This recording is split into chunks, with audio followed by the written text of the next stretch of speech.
പത്തനംതിട്ട നഗരത്തിന്റെ ഹൃദയഭാഗത്താണ് Chuttippara. KSRTC bus സ്റ്റാൻഡിൽ നിന്നോ പ്രൈവറ്റ് ബസ് സ്റ്റാൻഡിൽ നിന്നോ പ്രോപ്പറായിട്ട് വർക്ക് ചെയ്യുന്ന GPS ഉള്ളൊരു ഫോൺ ഉണ്ടെങ്കിൽ നടന്ന് നമുക്ക് ചുട്ടിപ്പാറയുടെ അടിവാരത്തെത്താം. അടിഭാഗത്ത് തൊട്ടടുത്തായിട്ട് തന്നെ ഒരു ഫയർ സ്റ്റേഷൻ ഉണ്ട്. ഫയർ സ്റ്റേഷൻ അങ്ങോട്ട് പോകേണ്ട, അതിന് മുമ്പായിട്ട് തന്നെ മുകളിലേക്ക് കയറാനുള്ള പടവുകൾ നമുക്ക് കാണാം.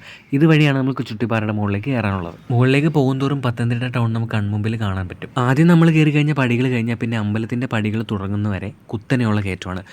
കാണുന്നതാണ് അമ്പലത്തിലേക്കുള്ള പടവുകൾ. മുകളിലേക്ക് കയറാനുള്ള പടികൾ വരെ കുത്തനെയുള്ള കയറ്റമാണ്. അപ്പോൾ കയറുന്നതിന് മുമ്പ് ഒരു കാര്യം ശ്രദ്ധിക്കുക, ഇരിക്കാനുള്ള ഈ സ്ഥലവും അതുപോലെ തന്നെ കൈ കഴുകാനുള്ള ഈ പൈപ്പ് ഒന്ന് നോട്ട് ചെയ്ത് വെച്ചേക്കാം. താഴത്തേക്ക് വരുമ്പം ഉപകാരപ്പെടും. മുകളിലൊരു അമ്പലമുണ്ട്. മാത്രമല്ല ഈ പാറയെ കുറിച്ച്, ചുട്ടിപ്പാറയെ കുറിച്ച് പല ഐതിഹ്യങ്ങളും പറയുന്നുണ്ട്. ഈ കാണുന്ന മുകളിലേക്ക് കയറാനുള്ള കുറച്ച് പടികൾ മാത്രമേ ഉള്ളൂ. മുകളിൽ ചെന്നാൽ പിന്നെ പടികളും കാര്യങ്ങളൊന്നും ഇല്ല. അപ്പോൾ വരുമ്പോൾ ഷൂസ് അല്ലെങ്കിൽ നല്ല ചെരുപ്പിട്ടുകൊണ്ട് വരിക. നിങ്ങൾ ഈ വീഡിയോയിൽ കാണുന്നത് പത്തനംതിട്ട KSRTC സ്റ്റാൻഡും പ്രൈവറ്റ് ബസ് സ്റ്റാൻഡുമാണ്.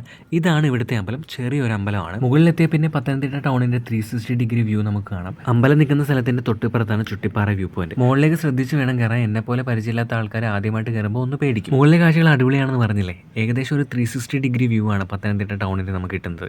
വേണമെങ്കിൽ പത്തനംതിട്ട മൊത്തം നമുക്ക് കാണാമെന്നൊക്കെ പറയാം. മുകളിലെ കാഴ്ചകൾ നല്ലപോലെ ആസ്വദിക്കാൻ പറ്റുന്നത് രാവിലെയും ഈവനിങ്ങുമാണ്. ഞാനൊരു ഉച്ച സമയത്താണ് ചുട്ടിപ്പാറയുടെ മുകളിലേക്ക് പോയത്. ആ സമയത്ത് ചെറുതായിട്ട് മഴ പൊടിയുന്നുണ്ടായിരുന്നു. മാത്രമല്ല നല്ല കാർമേഘം ഉണ്ടായിരുന്നുകൊണ്ട് വെയിലും കുറവായിരുന്നു. മുകളിൽ നിന്ന് നോക്കുമ്പോഴുള്ള പത്തനംതിട്ട ടൗണിന്റെ കാഴ്ചകളും അതുപോലെ തന്നെ നല്ല കാറ്റുമാണ് ഇവിടുത്തെ മെയിൻ അട്രാക്ഷൻ. നിലവിൽ ഇങ്ങോട്ട് കയറാൻ ഫീസോ കാര്യങ്ങളൊന്നും ഇല്ല. മാത്രമല്ല 24 മണിക്കൂർ ഓപ്പൺ ആണെന്നാണ് തോന്നുന്നത്.